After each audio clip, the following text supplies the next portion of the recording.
Here are the 4 easiest and the most basic sentences that you're going to learn today. For your reference, the ones in red are in English, which you already know, and the ones in green are in Telugu. Okay, let's get started. How are you?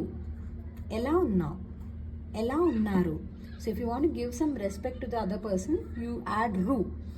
Ela unnaru? Ela unnav is for your friends, the ones you are very close with. Next sentence.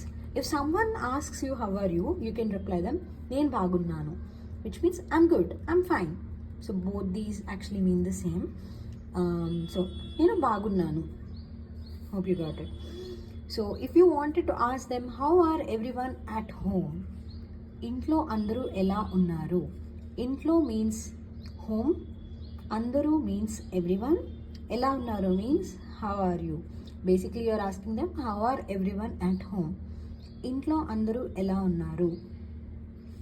The last sentence for today, everyone are fine, good at home. So if you wanted to tell them that everyone at your home are good, you just can say ఇంట్లో అందరూ బాగున్నారు. ఇంట్లో అందరూ బాగున్నారు. I hope this is useful. Bye.